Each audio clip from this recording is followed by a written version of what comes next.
the rose garden and the rotary phone. Agnes Willowbrook exhaled, the softest breath barely stirring the Peace Rose's velvety blush. Her thumb trembled above the smartphone's slick surface, another errant touch threatening digital chaos. Heavens to Betsy! She murmured, peering at the icons that seemed to shift with mischievous intent, multiplying like unruly sprites. Dear Thomas, with the best intentions, had urged, "Mom, you must get connected!" Yet, this connectivity felt more like an indecipherable riddle. She'd already bothered Thomas thrice this morning, each call a sputtering, apologetic jumble of misdialed mayhem. Her last attempt, she feared, had subjected him to an accidental video intrusion during a vital meeting. The very thought painted her cheeks crimson. The hallway rotary phone, now a relic cloaked in dust, offered a stark contrast. Solid, reliable, each number selected with a satisfying click and reverberation. With it, one knew precisely where they stood. No bewildering array of options, just simple, clear connection. She longed for the heft of the receiver, its familiar contour against her ear. She yearned for the deliberate ritual of dialing, anticipation swelling with each precisely placed digit. Snapping off a spent bloom from a nearby Mr. Lincoln rose, Agnes inhaled its potent perfume.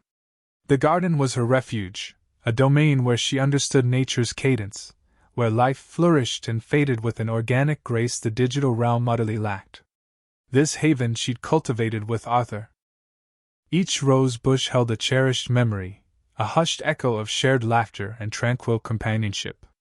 Now, the roses offered solace, intertwined with the sharp pang of his absence. The steady beat of a soccer ball against brickwork drifted from beyond the fence. Daniel Rodriguez, the neighbor's boy, was at his drills again. A faint smile graced Agnes's lips. A polite and helpful lad. It was Daniel, with saintly forbearance, who had first attempted to demystify this smartphone enigma. She recalled that afternoon vividly. The concentrated furrow of his brow as he demonstrated the art of swiping and tapping, the blush that tinted his cheeks when she mistakenly called him dear, confusing him with her son. He meticulously entered her contacts, instructed her on texting, even installed a solitaire game. The instant he departed, the knowledge evaporated. Another series of thuds, escalating into a frustrated cry. "Daniel, focus!" His father, it seemed, was supervising today's practice. Agnes hoped he wasn't being overly harsh. The boy seemed burdened beyond his years. She briefly entertained the notion of summoning Daniel, of soliciting another patient tutorial. But the thought of wrestling with the touchscreen filled her with renewed apprehension. Instead, she turned her attention back to the roses. They, at least, were constants. As she tended a climbing rose, Daniel's text from yesterday flickered in her mind. A simple, "How's your day going, Mrs. Willowbrook?" Yet it had warmed her spirit in an unexpected way. Perhaps, just perhaps, there was merit to this modern marvel after all. Perhaps, with Daniel's guidance, she could navigate the digital frontier without losing herself completely. For now, however, she would cling to the familiar, the rose's heady fragrance, the tactile comfort of earth between her fingers, and the garden's gentle murmur in the afternoon sunshine. A helping hand next door. Agnes Willowbrook sighed, the sound lost amongst the buzzing of bees flitting about her lavender bushes.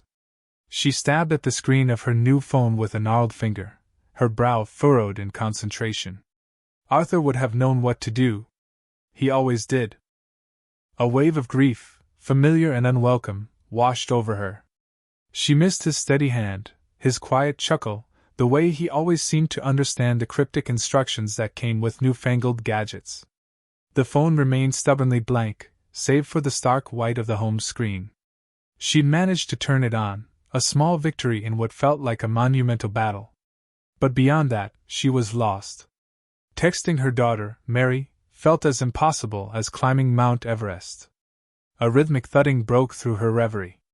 Agnes looked up to see Daniel Rodriguez, the neighbor's boy, practicing his soccer skills against the brick wall of his house. He dribbled the ball with impressive agility, his dark hair plastered to his forehead with sweat. He paused, catching her eye, and a grin spread across his face. "Afternoon, Mrs. Willowbrook." he called out, his voice carrying easily across the neatly manicured lawns that separated their homes. Having trouble with that new phone? Agnes grimaced. Trouble is an understatement, Daniel. It's a menace. He chuckled, a warm, genuine sound. Need a hand? I'm pretty good with these things. Hesitation flickered across her face. She didn't want to impose, didn't want to seem like a helpless old woman. But the lure of understanding the blasted device was too strong to resist. Well, if you wouldn't mind too much, she said, her voice laced with a hint of self-deprecation. Daniel kicked the soccer ball one last time, sending it bouncing into his garage. He jogged over to her garden, wiping his hands on his shorts. No problem at all. Let's see what we've got here. He perched on the edge of her stone bird bath, his youthful energy a stark contrast to her own weariness. He took the phone from her trembling hand, his fingers moving with a speed and dexterity that she envied. Okay, so first, let's add Mary's number to your contacts, he said, his voice patient and clear. He guided her through the process, explaining each step in simple terms, avoiding technical jargon that would only confuse her. Agnes watched intently, trying to absorb his instructions. He showed her how to send a text message, how to adjust the font size, how to silence notifications. Now try sending me a text, he said, handing the phone back to her. Agnes's fingers fumbled over the keyboard. I feel like I'm typing with boxing gloves on, she muttered, finally managing to peck out a message. Hello, Daniel. A moment later, his phone buzzed. Got it, he said, holding up his screen. You're a natural, Mrs. Willowbrook. Agnes smiled, a genuine smile that reached her eyes. Thank you, Daniel. I really appreciate it. I feel like I've entered the 21st century, finally. He grinned. Anytime, Mrs. Willowbrook. Just give me a shout if you get stuck again. He paused, then added, and don't worry, Arthur would be proud of you for trying. The mention of Arthur brought a fresh sting of tears to her eyes, but this time, they were tinged with gratitude. Daniel's kindness, his simple act of helping a bewildered old woman, had eased the ache in her heart, if only for a little while. As he walked back to his house, resuming his soccer practice, Agnes looked down at the phone in her hand. It no longer seemed quite so menacing. It was a connection, a link to the world beyond her garden, a world that Arthur had always embraced. And maybe, just maybe, she could embrace it too. The weather report. Agnes peered at the smartphone, its polished obsidian surface reflecting the anemic dawn seeping in through the kitchen window. Arthur had been a walking almanac, absorbing the radio weather report each morning while shaving, a soggy soap sliver forever clinging to the sink's edge. Now, that absence echoed in the quiet, another burden she bore. She yearned for the familiar drone of the forecast, the reliable prediction of sun or showers. Mastering this infernal device was a promise she'd made.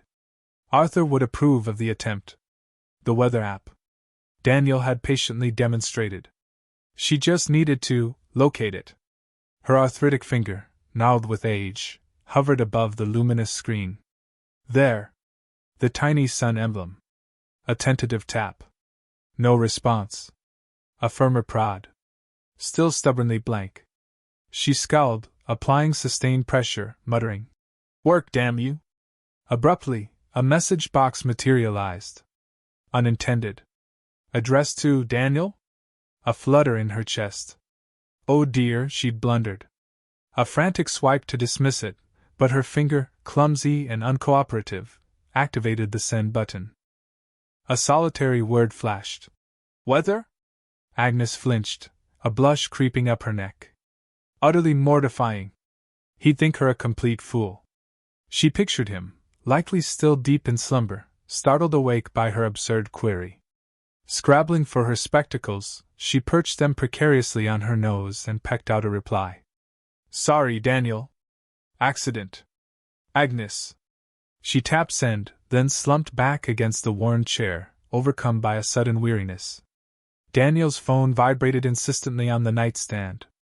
He groaned, burying his face deeper into the pillow. Saturday mornings were sacrosanct. A blind swipe silenced the persistent buzz. The screen revealed a message from Mrs. Willowbrook. Weather?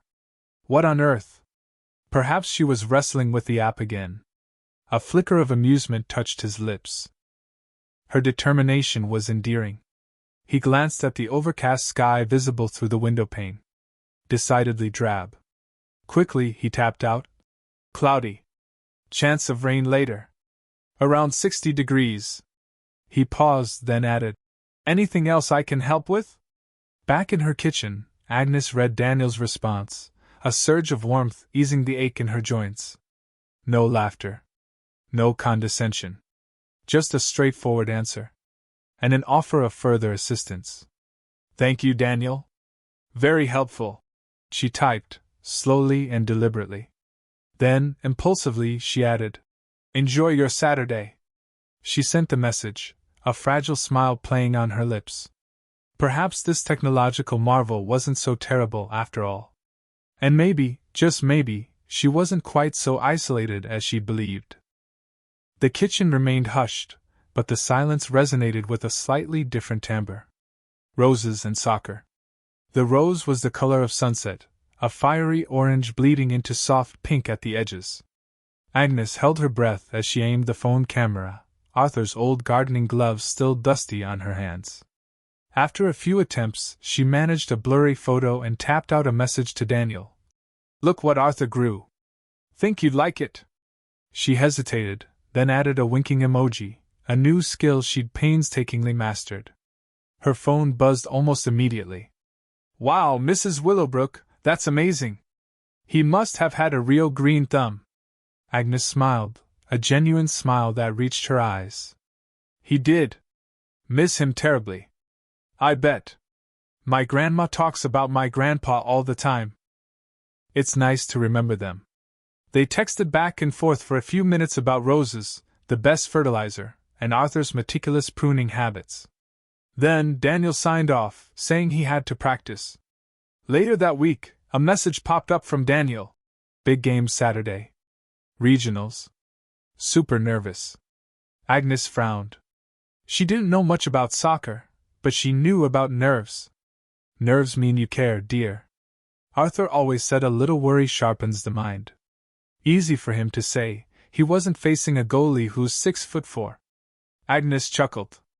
Well, imagine facing down a horde of aphids determined to devour your prize-winning roses. Same difference, isn't it? He sent back a laughing emoji. Okay, you win. I'll try to think of aphids instead of the goalie. The next day, Agnes found herself watching a replay of a soccer game online, trying to understand the rules. The fast-paced action made her head spin, but she could see Daniel, a blur of green and white, moving with surprising agility. Saturday morning, she sent him a simple message. Go get him, Tiger. The day stretched on, agonizingly slow. Agnes tried to distract herself with weeding, but her thoughts kept drifting back to the soccer field. She pictured Daniel, his brow furrowed with concentration, his legs pumping as he raced down the field. Just as dusk began to settle, her phone lit up. A single word. We won!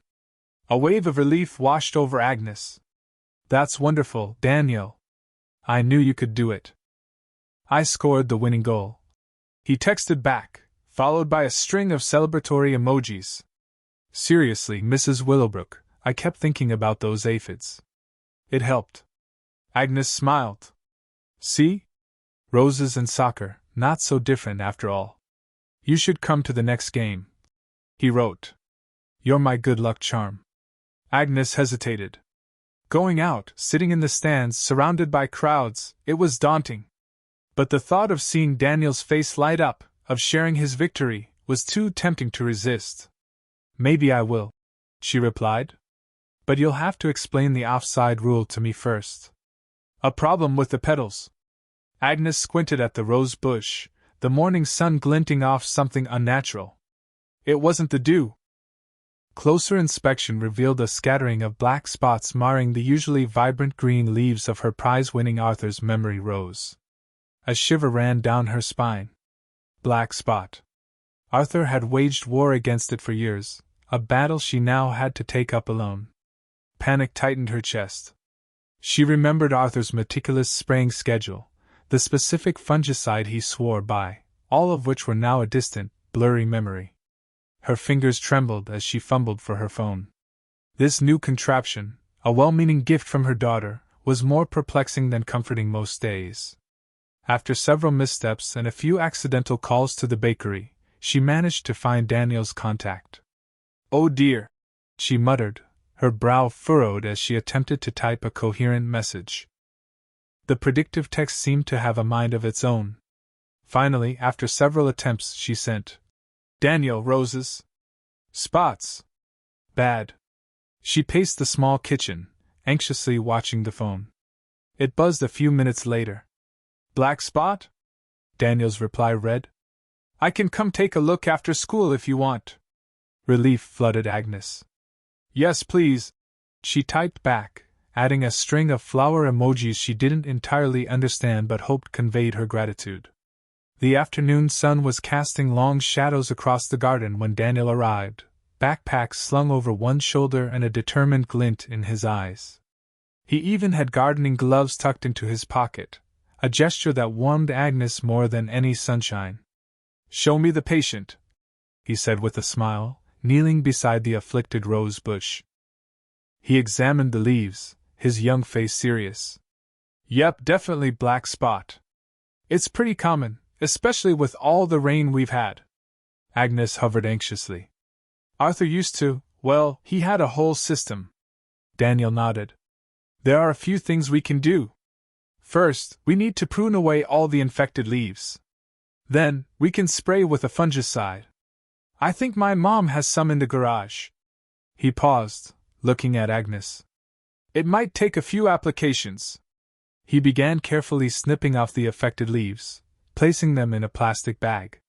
The scent of roses, usually so sweet, was now tinged with the metallic tang of disease. Agnes watched him work, the methodical snip, snip, snip, a strangely comforting rhythm in the quiet afternoon. He moved with a confidence that belied his age, a gentle competence that reminded her, fleetingly, of Arthur. "Thank you, Daniel," she said, her voice thick with emotion. "Arthur would have appreciated this so much." Daniel looked up, his expression softening. "No problem, Mrs. Willowbrook. Roses are worth fighting for." He picked up another leaf, and carried on. "History lessons and helping hands." "Careful with that snipper, Daniel," Agnes cautioned, her voice a little breathless. She was perched precariously on a low stool, attempting to tie back a thorny branch of her prize-winning Arthur's legacy rose. The rose, named for her late husband, was threatening to engulf the entire trellis. Daniel, kneeling amidst a pile of pruned stems, sighed dramatically. "I swear, Mrs. Willowbrook, history is going to be the death of me. I can't make heads or tails of this project." He snipped off a faded bloom with more force than necessary. Agnes frowned. "History? What's got you in such a state?" "It's this assignment. We have to pick a historical event from the town's past and, analyze its impact. But all the records are boring census stuff and old newspaper clippings nobody cares about." He paused, then added, "And the library's computers are slower than molasses in January." Agnes chuckled, a dry, rustling sound like autumn leaves. "Oh, I wouldn't say nobody cares. This town has a rich history, Daniel. You just need to know where to look." She gestured vaguely with her gloved hand, nearly losing her balance. Daniel steadied her. "Thanks," she said, her eyes crinkling at the corners. "Now, what event are you thinking of researching?" "I don't know. That's the problem. Everything seems dull." Agnes considered this for a moment, her gaze drifting towards the weathered stone birdbath Arthur had carved for her years ago. "Dull, you say? What about the Great Fire of '47? Or the time the traveling circus came to town and an elephant escaped?" Daniel's ears perked up. "An elephant escaped? Seriously?" "Serious as a heart attack. Old Maggie, she was called. Rampaged through Mrs. Abernathy's prize-winning petunias, if I recall correctly. Arthur always told the story better than me, though." A shadow crossed her face, a brief flicker of grief. Daniel, sensing her sadness, changed the subject slightly. Wait, you know about all this stuff? Like, personally? Agnes smiled, a genuine, warm smile that chased away the shadows. Let's just say I've been around a while. My great-grandfather helped build the town hall, you know. And Arthur. Well, Arthur was a walking encyclopedia of local lore. So you could help me with my project? Daniel asked, hope blooming in his voice like a newly opened rose. I certainly could. Come by tomorrow afternoon. We'll have some tea and I'll tell you all about Maggie the elephant and the Great Fire, and anything else that tickles your fancy. I might even have some old photos tucked away in the attic. Daniel grinned. That would be amazing, Mrs. Willowbrook. Thank you. He returned to the roses with renewed enthusiasm, snipping away with purpose. The air, thick with the scent of damp earth and rose petals, suddenly felt a little lighter, a little brighter. Maybe history wouldn't be the death of him after all. Maybe, just maybe, it would be interesting. Teasing from the team. Daniel juggled his phone, covertly pecking out a response to Agnes during Coach Miller's corner cake demonstration. Video calls are almost conquered. Arthur would have relished this, she'd messaged. A smile touched his lips as he tapped back. Fantastic, Agnes. A few more tries and you'll be a natural. Who's got your attention so captive, Rodriguez? Ethan's voice thundered close by. Checking scores? Or a lady friend? Daniel crammed the device into his pocket, warmth rising in his cheeks. Just a pal. Ethan arched a brow, a knowing smirk curving his lips. The team began to coalesce around them, sensing a chance for amusement. A pal, eh? Someone significant? Lay off him, Ethan. Marcus grumbled, but the seed had been planted.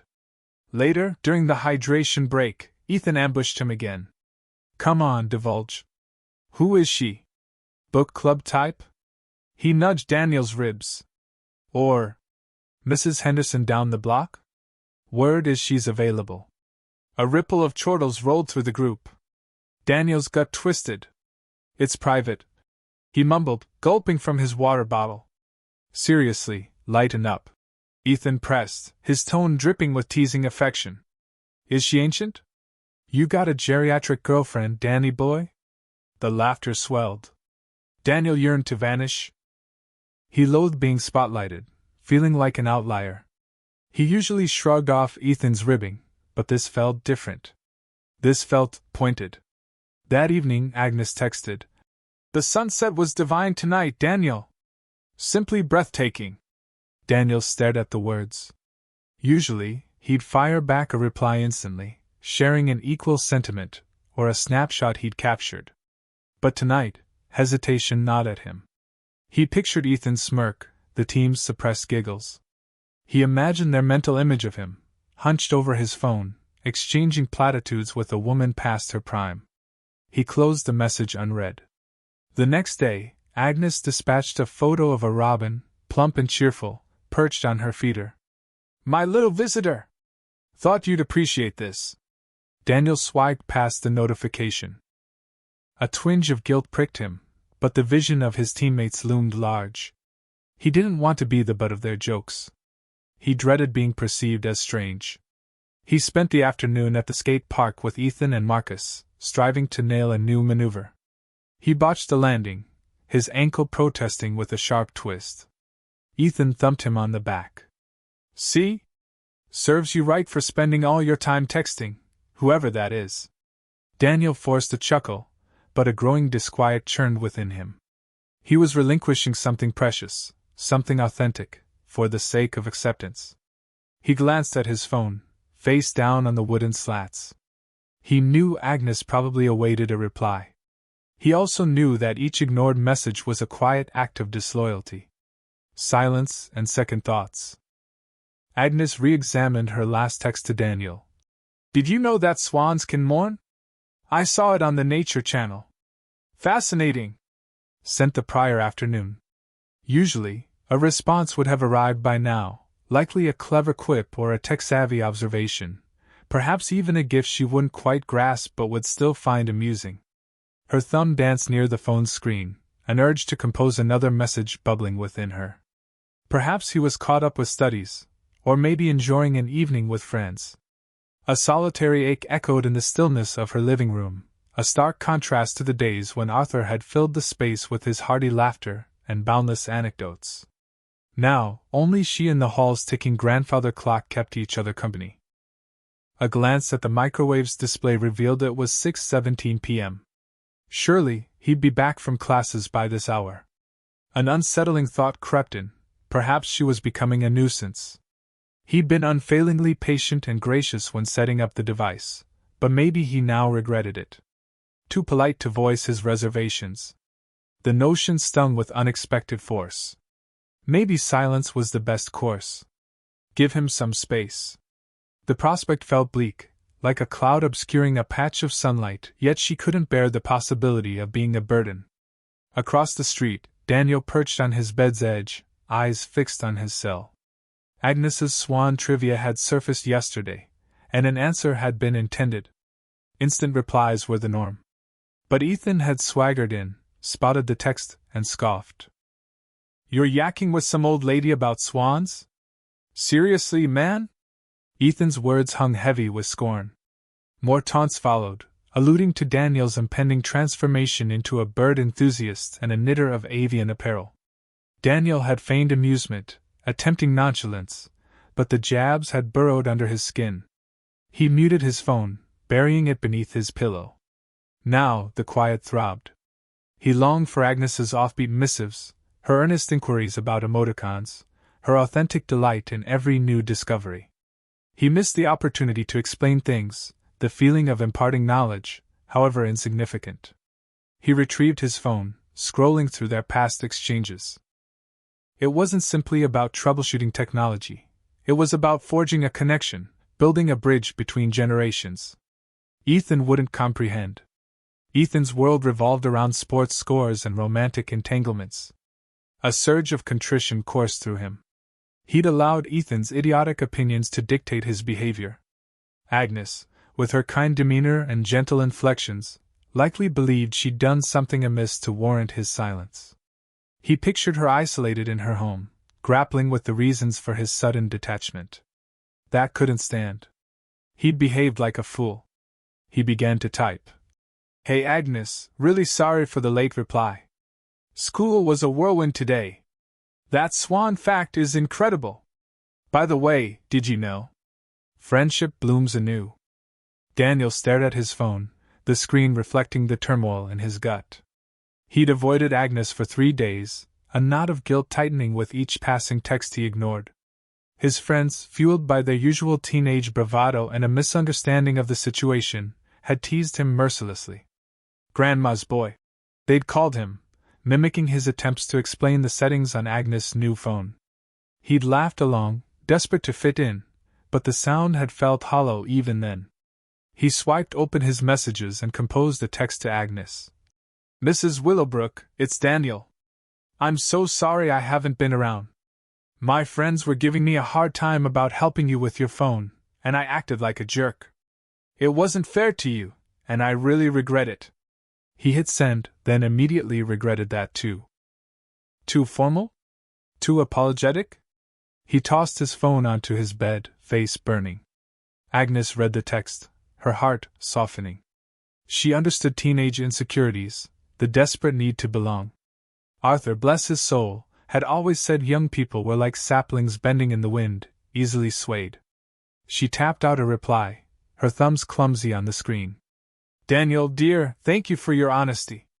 I appreciate you reaching out. Friends can be silly sometimes. Don't let them dim your kindness. You helped an old woman figure out her contraption, and that meant the world to me. Please don't stay away. Agnes." Daniel's phone buzzed. He snatched it up, relief washing over him as he read her message. He felt lighter, the weight of his actions easing. He texted back. "Thank you, Mrs. Willowbrook. I'll come by tomorrow after school." "That would be lovely, Daniel. I made cookies."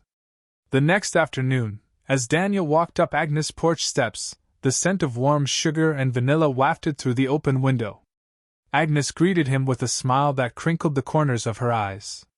Come in, I was just about to put on a pot of tea. They sat at her kitchen table, the same table where Arthur had always read the newspaper, and Agnes poured 2 cups of tea. Daniel explained about his friends, how they'd made him feel foolish.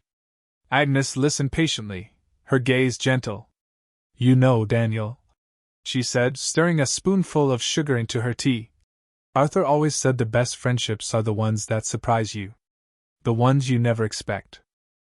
She paused, her eyes clouding over for a moment. He had a friend, Henry. They were as different as could be, but they were inseparable until the very end.